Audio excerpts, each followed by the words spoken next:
एक जवान लड़की अपनी माँ और बॉयफ्रेंड के साथ समुद्र की सैर पर निकलती है, लेकिन पानी के बीचों बीच कुछ खौफनाक राज छुपे होते हैं। आरामदायक सफर धीरे धीरे एक डरावनी जंग में बदल जाता है और हर लहर के साथ झूठ, धोखा और खतरा बढ़ता जाता है। फिल्म शुरू होती है रोज नाम की लड़की से, जिसका चेहरा बुरी तरह जख्मी होता है, जैसे उसका एक्सीडेंट हुआ हो और कोई उससे पूछताछ कर रहा होता है। फिर कहानी कुछ हफ्ते पहले अतीत में चली जाती है। शाम का वक्त होता है और अल्मा काम से वापस लौटती है और किचन में काम कर रही होती है। रोज पीछे से आती है और अपनी माँ को पकड़कर हैप्पी बर्थडे कहती है। अल्मा अपनी बेटी को बैग पैक करने को कहती है, क्योंकि वो लोग अल्मा के बॉयफ्रेंड के साथ ट्रिप पर जा रहे होते हैं। रोज का बिल्कुल दिल नहीं होता, पर अपनी माँ के इसरार करने पर वो मान जाती है। फिर वो गाड़ी की चाबी उठाकर अपने रेस्टोरेंट की नाइट ड्यूटी करने चली जाती है। अगली सुबह होती है और वो ड्यूटी करके वापस आती है। अल्मा बैग लेकर गाड़ी में बैठ जाती है। रोज अल्मा से उसके बॉयफ्रेंड के बारे में पूछती है और वो बताती है कि उन्हें मिले हुए ज्यादा समय नहीं गुजरा, लेकिन वो मानती है कि वह एक अच्छा इंसान है। और रोज हैरान होती है कि वो इतने कम समय में उस पर इतना विश्वास कैसे कर सकती है। रोज और अल्मा मंजिल तक पहुंच जाते हैं, जो कि एक शिप डॉक है। वहां अल्मा अपने बॉयफ्रेंड डेरेक से मिलती है और वह उसे अपने सफर का मैप दिखाता है। ये रूट बरमूडा के पास से गुजरता है और वो लोग मंगलवार को वापस पहुंचेंगे। रोज गाड़ी से कुछ दूर पेड़ के पास सिगरेट पी रही होती है। तब उसे अपनी माँ दिखाई देती है, जो लगेज निकाल रही होती है, और एक आदमी उसके पास आता है। रोज चलते वक्त अपनी माँ से उस आदमी के बारे में पूछती है और अल्मा बताती है कि वो उससे सिर्फ यह पूछ रहा था कि वो कहाँ जा रहे हैं। आखिर रोज डेरेक से मिलती है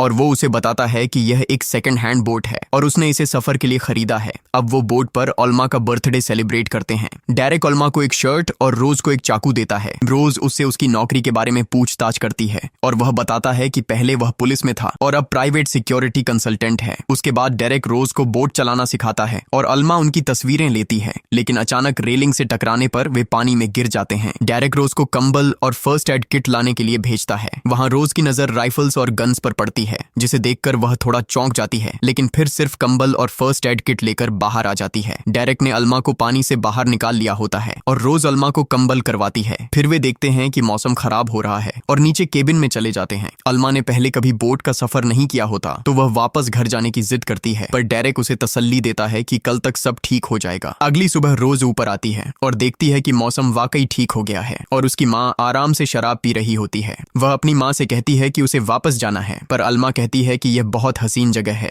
और उसे भी मजा करना चाहिए। फिर डेरेक भी आ जाता है और रोज उससे राइफल्स के बारे में पूछती है। डेरेक बताता है कि उसने गन्स हिफाजत के लिए रखी है और इसके अलावा उसे गन्स का शौक भी है। रोज कहती है कि उसे राइफल चलानी है और डेरेक खुशी खुशी उसे राइफल चलाने देता है और उसकी परफॉर्मेंस की तारीफ भी करता है। रोज को एक लैपटॉप मिलता है और उस पर वह देखती है कि उनके आसपास एक बोट शो हो रहा है। फिर वह ऊपर जाकर बाइनोक्यूलर से उस बोट को ढूंढती है। अल्मा और डेरेक ड्रिंकिंग में मशगूल होते हैं और वे रोज को भी बुलाते हैं। रोज एक ड्रिंक पीकर डीली पड़ जाती है और अपने बेड पर जाकर सो जाती है। जब वह उठती है तो उसे कुछ शोर सुनाई देता है। वह निकल कर देखती है कि एक बोट आ रही होती है और सीधा उनकी बोट में घुस जाती है। फिर कुछ आदमी उनकी बोट पर घुस आते हैं और वे डेरेक से कुछ मांग रहे होते हैं। अल्मा उन्हें चले जाने को कहती है तो वे अल्मा को जख्मी कर देते हैं। ये वही आदमी है जो शुरुआत में अल्मा को कार के पास मिला था। डेरेक सिर्फ यही बात कर रहा होता है कि वह नहीं जानता कि वे लोग क्या कह रहे हैं। अल्मा रोज को देखती है और उसे छिपे रहने को कहती है। फिर वे लोग अल्मा को शूट कर देते हैं और डेरेक के कंधे पर भी गोली लगती है और वह पानी में गिर जाता है। वे केबिन में अपनी चीज ढूंढने आते हैं और रोज डरी हुई गन के साथ छिपी होती है। जब उन्हें कुछ नहीं मिलता तो वे बोट को आग लगाकर चले जाते हैं। रोज बाहर निकलती है और सबसे पहले फायर एक्सटिंग्विशर से आग बुझाती है। फिर अपनी माँ की डेड बॉडी देखकर सदमे में चली जाती है। अब उसे समझ नहीं आता वह क्या करे। बोट बुरी तरह जल गई होती है और इंजन भी काम नहीं कर रहा होता है। वह इंजन ठीक करने की कोशिश करती है पर नाकाम हो जाती है। फिर उसे पानी में एक आवाज सुनाई देती है। डेरेक अभी भी जिंदा होता है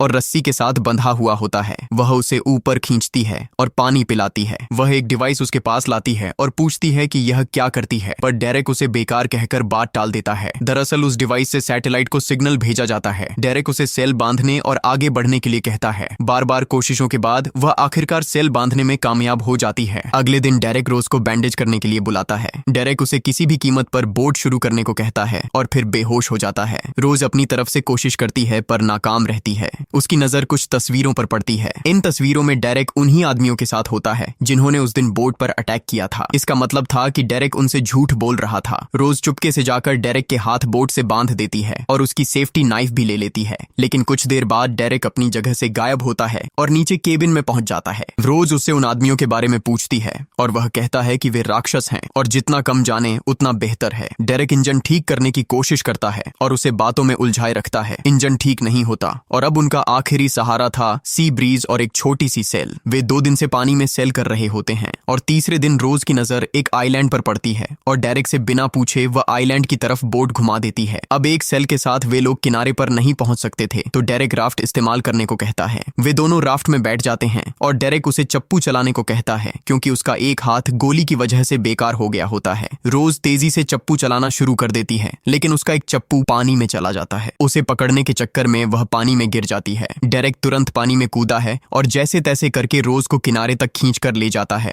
लेकिन रोज सांस नहीं ले रही होती। फिर वह उसे सीपीआर करके वापस होश में लाता है। जब वह होश में आती है तो आसपास कोई नहीं होता। डेरेक एक छोटी सी गुफा में होता है और वहां पीने का पानी भी होता है। रोज भी पानी पीती है। रोज और डेरेक उस खाली आइलैंड पर चल रहे होते हैं तो रोज डेरेक को वापस चलने को कहती है पर शाम होने वाली होती है और अंधेरे की वजह से डेरेक एक रात रुकने को कहता है। रोज राफ्ट में जाकर लेट जाती है और डेरेक बाहर आग लगाकर बैठ जाता है। रोज को नींद नहीं आती और वह भी डेरेक के पास बाहर बैठ जाती है और यहीं डेरेक की असलियत खुलती है। वह उसे बताता है कि वह ईमानदार पुलिस अफसर था। 10 साल उसने पुलिस में गुजारे लेकिन उसे कोई फायदा नहीं हुआ। उसकी बीवी उसे हारने वाला समझकर छोड़ गई थी। फिर उसने बुरे लोगों के साथ काम करना शुरू कर दिया और खूब ऐसा कमाया। ये लोग खूबसूरत लड़कियों की तस्करी करते थे। उसने उनसे आगे निकलने की कोशिश की और एक कीमती सामान चुरा लिया था। उस रात बोट पर कप्तान के लोग आए थे और उसी में उसकी माँ मारी गई। वह जानता था कि उसकी माँ बहुत नरम दिल की औरत है और उसने यह ट्रिप भी इसी वजह से लिया था ताकि वे एक साथ समय गुजारें। डेरेक उसे बताता है कि उसने गांठ बांधने में गलती की थी और बहाने बहाने से सिखाने के चक्कर में उसका हाथ बांध देता है। रोज की नजर फिर उस डिवाइस पर पड़ती है जिसे उसने बेकार कहा था। वह उससे पूछती है कि अगर यह बेकार है तो उसने अभी तक क्यों रखा हुआ है। अब डेरेक उसे बताता है कि यह SOS सिग्नल सैटेलाइट को भेजता है और इस तरह उनकी लोकेशन पता चल सकती है, पर वह ऐसा नहीं करेगा क्योंकि उसे रोज से पहले निपटना है। यह सुनते ही रोज के कान खड़े हो जाते हैं और अब उसे समझ आता है कि डेरेक क्या करना चाहता है। वह उसे मुक्का मारकर उसकी गन निकाल लेती है। वह उस पर गन तानकर उससे डिवाइस एक्टिवेट करने को कहती है लेकिन डेरेक नहीं मानता और वह ट्रिगर दबा देती है। गन का मैगजीन डेरेक ने पहले ही निकाल लिया होता है और गन से कोई गोली नहीं निकलती। डेरेक रोज पर हमला करता है और उनकी हाथापाई हो जाती है। रोज जैसे तैसे बच निकलती है। डेरेक गन लोड करके उस पर गोलियां चलाता है लेकिन रोज फिर भी बच जाती है। अब रोज रात के अंधेरे में डेरेक से भाग जाती है और अपनी रस्सी खोलकर एक जगह छिप जाती है। सुबह होते ही वह प्लान करती है कि वह राफ्ट किनारे से लेकर बोट पर चली जाएगी लेकिन डेरेक ने उसका पीछा अभी तक नहीं छोड़ा होता। वह जैसे ही नीचे उतरती है और राफ्ट को देखने जाती है तो डेरेक उस पर फायरिंग कर देता है। वह फिर भी नहीं रुकती और पानी में भागते हुए राफ्ट की तरफ बढ़ती है। उतने में डेरेक पेड़ से गिर जाता है। रोज उसकी तरफ ये देखने के लिए बढ़ती है कि वह जिंदा है या मर गया तो डेरेक अचानक उठकर उसे चाकू से मारना शुरू कर देता है और एक चाकू उसे लग भी जाता है। फिर रोज एक पत्थर उठाकर उसके सिर पर मारती है और उसके बैग से वह डिवाइस उठाती है लेकिन उसे डिवाइस एक्टिवेट करना नहीं आता। वह रोज से कहता है कि वह उसके बिना डिवाइस एक्टिवेट भी नहीं कर सकती। रोज उसे छोड़कर वापस बोट पर चली जाती है और अपने जख्मों की मरहम पट्टी करके सो जाती है। अगली सुबह वह उठकर देखती है कि बोट में सारा पानी भर गया है और वह डूब रही है। कुछ जरूरी सामान उठाकर वह राफ्ट में शिफ्ट हो जाती है। वह अपनी माँ की बॉडी भी खींचकर राफ्ट में रखने लगती है लेकिन वह बॉडी पानी में गिर जाती है। फिर रोज अपनी माँ को अंतिम अलविदा कहकर पानी में डूबा देती है और जोर से रोना शुरू कर देती है। अब उस राफ्ट में 2 दिन तक वह तैरती रहती है और उसे पता नहीं होता कि उसे क्या करना है। तीसरे दिन उसकी नजर एक बोट पर पड़ती है। वह एक फ्लेयर मारती है लेकिन शायद सूरज की तेज रोशनी की वजह से वह दिखाई नहीं देता और वह बोट चली जाती है। रात को वह बोट उसे बचाने के लिए वापस लौटती है। जब वह बोट पर आती है तो वहां का माहौल उसे ठीक नहीं लगता। सबके हाथ में बंदूकें होती हैं। इन सब लोगों की बातों से उसे मालूम होता है कि ये लोग कप्तान के लोग हैं और यह शिप कप्तान की है। वह कोई रिएक्शन नहीं देती और उसके बाद वह उसे एक कमरे में ले जाता है और वहां उसे खाना देता है। वहां एक लड़की टबैथा नशे की हालत में पहुंच जाती है। एक आदमी आकर उसे तुरंत ले जाता है। इससे रोज और चौकन्नी हो जाती है कि यहाँ और भी लड़कियां होंगी और अगर डेरेक की बात सही है तो ये लोग लड़कियों की स्मगलिंग करते हैं। रोज नहाने जाने का जोर देती है। नहाने के बाद वह अच्छी तरह तैयार होती है और कप्तान को ढूंढने निकल पड़ती है। वहां एक आदमी के आसपास भीड़ जमा होती है और वह उस आदमी से पूछती है कि क्या वह कप्तान है। उसके जवाब के बाद रोज उससे बातें करने लगती है और उसके पास जाने की कोशिश करती है। मौका मिलते ही वह उसके सिर पर वार करती है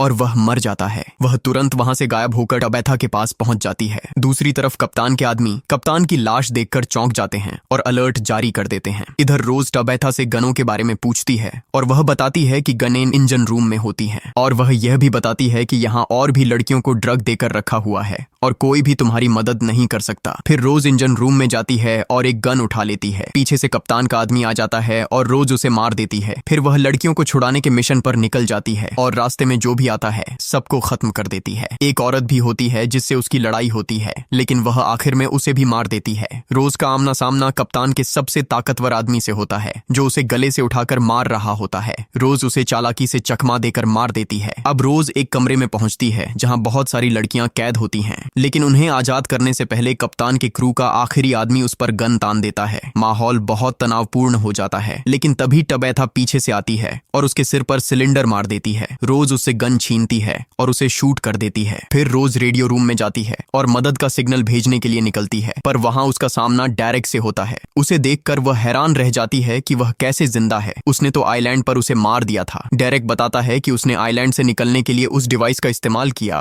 और कप्तान से तुम्हारे बदले में डील की। उसने कप्तान के साथ एक जबरदस्त प्लान बना रखा था जिसे रोज ने बिगाड़ने की कोशिश की और अब कोई उसे बचा नहीं सकता। वह रोज को पीटना शुरू कर देता है। रोज हंसना शुरू कर देती है और बताती है कि उसने कप्तान को मार दिया है। यह सुनकर डेरेक उसे जोर से मारता है और वह सीढ़ियों से गिर जाती है। वह गन लेकर उसकी तरफ बढ़ता है, पर रोज वहां से फरार हो चुकी होती है। वह उसके खून के निशान के पीछे चलने लगता है और अचानक रोज केमिकल का धुआं छोड़ देती है, जिससे डेरेक तुरंत गिर जाता है। रोज फिर चाकू से उसे मार देती है। अब वह सुकून की सांस लेती है कि कप्तान के सारे आदमी मारे जा चुके हैं। तभी टबैथा आ जाती है और रोज को बाहर कुछ दिखाने ले जाती है, जहां उसे पोर्ट दिखाई देता है। सारी लड़कियां अपने घर वापस जाने पर बहुत खुश होती हैं। मूवी वापस उसी सीन पर आती है जहां से शुरू हुई थी। पुलिस ऑफिसर जो रोज से पूछताछ कर रहा होता है उसे शाबाशी देता है। वह उसे वापस घर भेजने को कहता है, लेकिन रोज बहुत दुखी होती है और कहती है कि इस दुनिया में उसका कोई नहीं और वह वापस नहीं जाना चाहती। पर ऑफिसर उसे तसल्ली देता है और आने वाले भविष्य के लिए शुभकामनाएं देता है। अगर आपको ये वीडियो पसंद आई हो तो लाइक करना मत भूलना। नीचे कमेंट करके बताना कि आपको ये स्टोरी कैसी लगी और सब्सक्राइब करना मत भूलिए ताकि अगली थ्रिलिंग कहानी सबसे पहले देख सकें। मिलते हैं अगली स्टोरी में।